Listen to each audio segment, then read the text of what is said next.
اور اس سے باہر نکلنے کی کوشش کریں گے، ہم اپنی حدود کو کراس کریں گے، تو پھر ہمیں پابند کرنے کے لیے نتیجتاً کوئی نہ کوئی مصیبت پہنچے گی، کوئی نہ کوئی آزمائش آئے گی، کوئی نہ کوئی ابتلا آئے گی۔ تو پتہ چلا کہ یہ ہمارے اپنے گناہوں کا نتیجہ ہے کہ جس دور سے ہم گزر رہے ہیں، کہ آج ہمیں یہ بتلایا جا رہا ہے، طبی ماہرین یہ کہہ رہے ہیں کہ ہم سوشل ڈسٹینس رکھیں، ہاتھ نہ ملائیں، مصافحہ نہ کریں، بغل گیر نہ ہوں۔ تو ذرا توجہ کریں کہ ہم وہ لوگ ہیں کہ ہمارے معاشرے میں ہم نے اپنے سگے رشتوں سے قطع تعلق کر لیا تھا، سلام دعا کے روادار لوگ نہیں رہے تھے، ذرا سی باتوں پر انانیت کا مسئلہ بنا کر ہم نے رشتے ناطے ختم کر دیے تھے۔ تو اس گناہ کے نتیجے میں آج ہم پر یہ وبا مسلط ہو گئی ہے کہ ہم چاہتے ہوئے بھی کسی سے ہاتھ نہیں ملا سکتے، ہم چاہتے ہوئے بھی کسی سے بغل گیر نہیں ہو سکتے۔ تو یہ لازماً سزا ہے، یہ عتاب ہے۔ بعض لوگوں کا کہنا یہ ہے کہ جی اس کو عذاب الہی نہ کہا جائے۔ تو جہاں تک ہم قرآن مجید فرقان حمید میں غور و فکر کرتے ہیں اور اس بارے میں رہنمائی قرآن سے لیتے ہیں، تو ہمیں یہ اصول ملتا ہے کہ ہمارے اوپر جو مصیبت اور وبا اور بلا آتی ہے تو وہ ہمارے گناہوں کا نتیجہ ہوتی ہے، اور عذاب بھی گناہوں کی وجہ سے ہی مسلط ہوا کرتے ہیں۔ تو یہ بھی عذاب کی ایک صورت ہے، لیکن ایسا نہیں ہے کہ کلیتاً تمام تر مسلمانوں کے لیے یہ عذاب ہے، نہیں۔ جس طرح مسلمانوں میں بھی درجہ بندی ہے، تقوی کے اعتبار سے، ورع کے اعتبار سے، پرہیزگاری کے اعتبار سے، یعنی بہت سے مسلمان ایسے ہیں کہ وہ نماز پڑھتے ہیں، روزہ رکھتے ہیں، قرآن کی تلاوت کرتے ہیں، لیکن ان کا تقوی وہ نچلے درجے کا ہے، یعنی وہ تقوی کی فہرست میں زیادہ ٹاپ آف لسٹ نہیں ہے۔ تو پھر ان کے لیے اس کی صورت اور کیفیت مختلف ہوگی۔ اور وہ مسلمان کہ جو نماز نہیں پڑھتے، روزہ نہیں رکھتے، قرآن مجید کی تلاوت سے دور ہیں، دین پر عمل سے دور ہیں، گناہوں میں ملوث ہیں، ان کے لیے یہ عذاب کی اور ابتلا کی ایک صورت ہے۔ یعنی جو اللہ والے ہیں ان کو مصیبت اگر پہنچ رہی ہے تو وہ ان کی آزمائش ہو رہی ہے، کہ جب اللہ تبارک و تعالی اپنے نیک، صالح اور خالص بندوں کو آزماتا ہے تو یہ آزمائش اور ابتلا ان کے لیے بلندی درجات کا باعث ہوا کرتی ہے۔ اور جو گناہ گار ہیں ان کے لیے ایک الٹیمیٹم ہے،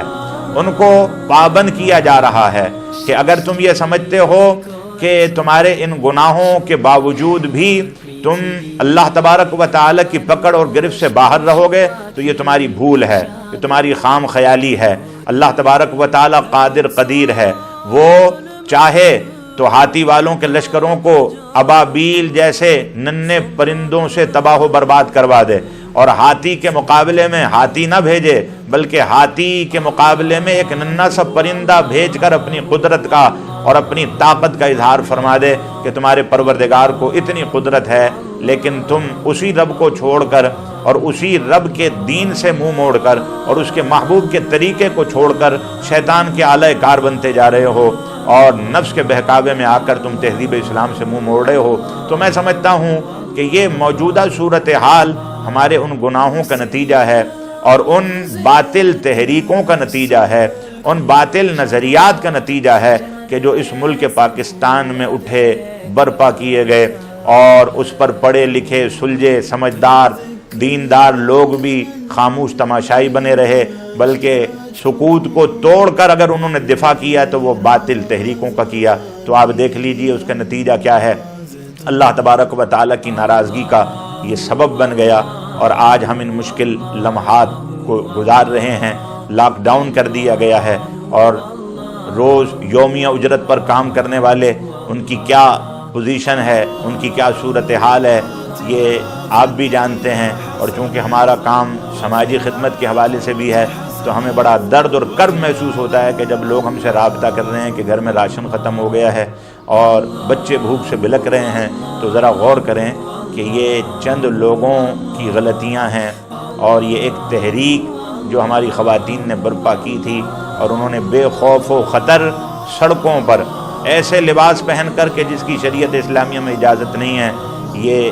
مذاق بنایا، تہذیب اسلام سے منہ موڑا۔ تو آج نتیجتاً پوری دنیا میں یہ ابتلا اور آزمائش اتر چکی ہے۔ لیکن اس کے باوجود بھی آپ غور کریں کہ دنیا میں جتنا نقصان اس وائرس سے ہوا ہے، پاکستان کو اللہ تبارک و تعالی نے اس کے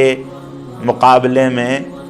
بہت زیادہ حفاظت اپنی عطا فرما رکھی ہے، اس لیے کہ وہ ارحم الراحمین ہے، وہ ایمان والوں پر بڑا رحم فرمانے والا ہے۔ ہمیں چاہیے کہ ہم ان لمحات میں گھر میں بیٹھ کر ٹیلی ویژن نہ دیکھیں،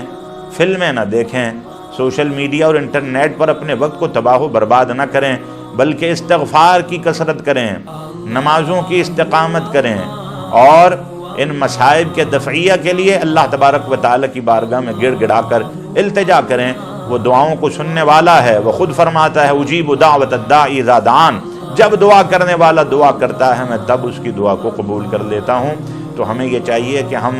آج سے ہی اس پیغام کو جب ہم سن رہے ہیں تو یہ نیت کر لیں اور یہ ذہن بنا لیں کہ فرصت کے ان لمحات کو ہم نے مزید گناہوں میں نہیں گزارنا، بلکہ ہم نے رجوع الی اللہ کرنا ہے۔ جب ہم اللہ کی طرف متوجہ ہو جائیں گے، دین کی طرف راغب ہو جائیں گے، تو پھر ہمیں کسی ویکسین کی ضرورت نہیں پڑے گی، کسی دوائی کی ضرورت نہیں پڑے گی، کسی نسخے کی ضرورت نہیں پڑے گی۔ ان تمام مشکلات سے نکلنے کا جو اصل نسخہ ہے وہ اللہ اس کے رسول کی فرما برداری ہے۔ اس نسخے پر عمل کر کر دیکھ لیجئے، آپ کی زندگی میں بہاریں پھر سے لوٹ آئیں گی۔ میری دعا ہے کہ اللہ تبارک و تعالی اس آزمائش سے اس قوم کو نجات عطا فرمائے۔ پوری دنیا میں جو خوف کے سائے منڈلا رہے ہیں، اللہ تبارک و تعالی اس کا ارتفاع فرمائے اور مسلمانوں کی جان، مال، عزت، آبرو کی حفاظت عطا فرمائے۔ وآخر دعوایا ان الحمدللہ رب العالمین۔